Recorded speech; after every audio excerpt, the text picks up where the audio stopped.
Hi, my name is Dr. Radford and I'm the assistant principal here at Raymond Park Middle School, and I am here today to talk to you about the Student Rights and Responsibility Handbook.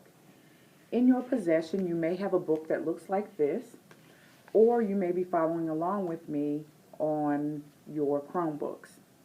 Whatever the case may be, the purpose of our Student Rights and Responsibility Handbook is really to set out for you what your rights and responsibility is as it relates to student misconduct. Our core belief here is that most of our students are going to go through Raymond Park, your years at Raymond Park, and do quite well. However, we know that sometimes we do run into students who have student misconduct, and when that happens, there is something called due process that is due to you. And so the purpose today is to talk to you about what is in the Rights and Responsibility Handbook, what you can expect if you are a part of student misconduct, and what the codes look like and what the consequences may be. So you are going to sign at the end of this presentation, you're going to sign something saying that you received this handbook. And so really you are responsible for knowing everything that's in this handbook, but I do want to highlight a few important parts of it. So if you would, follow along with me and turn in the book to page 12. And on page 12, you're going to see a grid that's broken up into two sections. The top section is really for our intermediate students or anyone in the district who is pre-K through 6th grade. What the grid that pertains to you is on the bottom half, and that is 7th grade through 12th grade, and you are considered secondary students now. And so your possible consequences for any student misconduct is going to apply to that bottom half of the grid from 7 through 12. And it goes anywhere from a level 1 all the way up to a level 6. And in that, it talks about what are some of the possible consequences for you should you be involved in student misconduct. If you want to follow along and continue with me, it talks about the different levels of response as well as the behavior violation codes. Now the codes really, that is a reporting mechanism that goes to the state because they kind of want to keep track of what schools are having what type of behaviors. And so, but the thing that I want to point out to you is that all of this lines up with CORE for us. And as you know, we follow CORE, and that is civility, order, respect, and excellence. Those are the things that we expect our students to follow. And so anytime that it steps outside of that, that's a teaching moment to show you how maybe something that you may have done would violate order or would violate or disrupt order and respect or excellence and that sort of thing. And so I'm not going to read every single definition of every code for you, but I am going to go over the codes for you so that you know what type of behaviors fall into what and you know what you'll be held accountable for. So with our first code, it talks about possession of or use of alcohol, drug paraphernalia and lookalikes, weapons, use of an object as a weapon.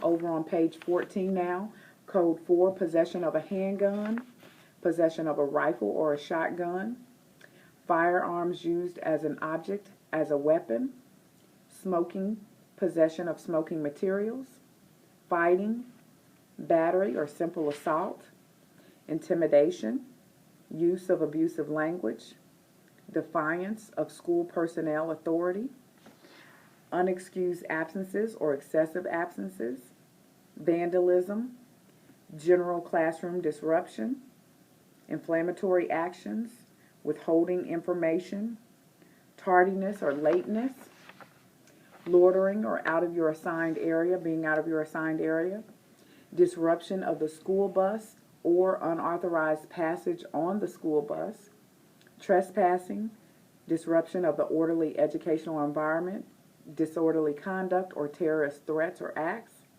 gambling, harassment, hazing or defamation of character, offensive touch, offensive conduct or offensive remarks, extortion, theft and counterfeiting, firearms and explosives, use of technology and computers. Over on page 18, it continues on with the section 1 or 2, 3, and 4 to the previous code, which would have been the use of technology and computers. So that's broken up into four different sections or offenses that could be a student could be involved in. Dress and grooming would be code 1033. The next one, cheating, lying, false statement, forgery, or plagiarism. And then also the distribution of unauthorized materials. And then finally we finish up with bullying. And again, that is broken up into a few sections that we want you to be mindful of. And so that outlines off to your left-hand column. It talks about whether it violates civility, order, respect, or excellence. Then it also gives you kind of a brief definition of what it is. And then all the way off to the right, it talks about the level of violation that it is and what the consequences could be. So if you want to know what your consequences could be, then you would want to turn to page 12, and it talks about those levels, and we've already discussed that a little bit. So over on page 20, it talks to you more further along about the consequences of inappropriate behavior, but I'll allow you to read that for yourself. I want to talk to you about due process, because what I want you to know is here at Raymond Park, we do try to treat every student fairly and hold all students to the same standards. And so if you, for whatever reason, were to make a bad decision and be involved in student misconduct, you are not held at the mercy of whatever somebody feels like. There is a set of circumstances that will be followed, and the due process for that is that every student will have an opportunity to tell their side of the story, whether it be through a written statement, through talking with a teacher, through talking with someone in STR, or ultimately talking to me, the assistant principal. You will be heard at an appropriate time, and I want to force that or enforce that it needs to be at an appropriate time. So if someone is asking you to wait to be heard, then that's what you need to do, so that you're not further compounding the problem that you may already be facing. If you have a more severe situation, then page 21 talks to you a little bit about the expulsion as well, the suspension as well as this expulsion process. And so just want you to be mindful and know that that is there in case you have any questions about whether you're being treated fairly in a process or not. That is there. If you would continue along with me, your student rights and responsibility also extends to bus conduct and safety rules.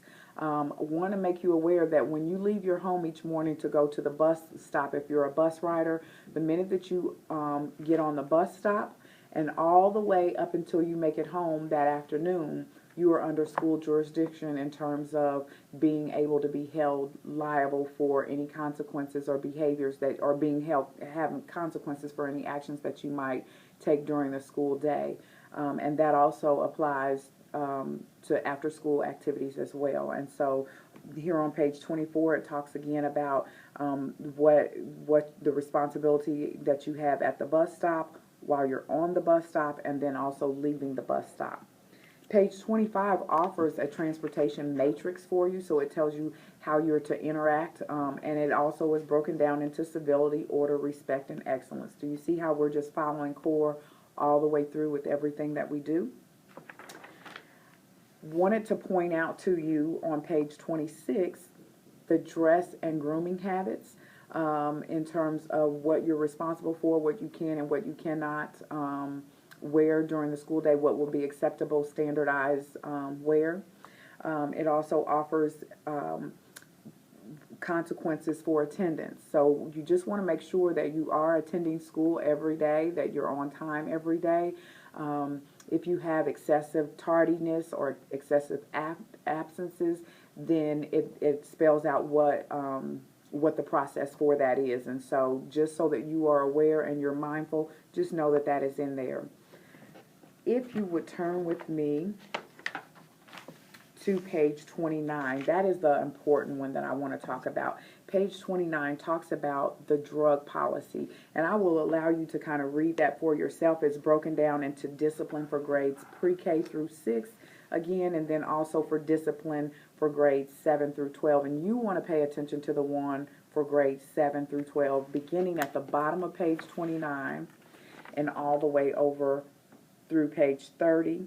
And the reason I say that that's the important one is because this year in the Warren District, there's been some changes to some of our drug policies that I want to make you aware of so that nobody is being held accountable for something that they were not aware of. So in the past, if you had a headache or some type of tummy ache or a ache and pain, you were able to go to the nurse's office and request a Tylenol or an ibuprofen as long as you had a parent permission slip on file that stated that your parent gave permission to the school to give you that ibuprofen. That is still in effect. If you want to receive an ibuprofen or an aspirin, if you're someone who gets frequent headaches or some type of ache or something like that, you can still do that. The change this year is that the school is no longer able to give you a pill that the school itself purchased or that is brought in from somebody else. So in other words, if you want to have the ability to go to the nurse and say, I need an ibuprofen or an aspirin, one, your parent must sign that permission slip giving the school nurse permission to give it to you, and two, they have to bring in and provide that ibuprofen or that aspirin for you. That's not something that the school can provide anymore. And so that would be something that your parent would have to bring in, and it's not something you can borrow from another student. And it has to be turned into the nurse's office. I say that because I don't want any one of our rangers to get caught carrying aspirin or ibuprofen on their person, thinking that the nurse can no longer give you that. They can still administer that medication. They just cannot do it unless your parent has provided that medication. So that's the change. And it is as simple, again, as them filling out the form, giving us permission to do it, and then them bringing it in. So if you're someone who frequently takes ibuprofen, please make sure you get that in, or unfortunately, our nurses are not going to be able to give that to you. Those are the things that I really wanted to point out as a highlighter.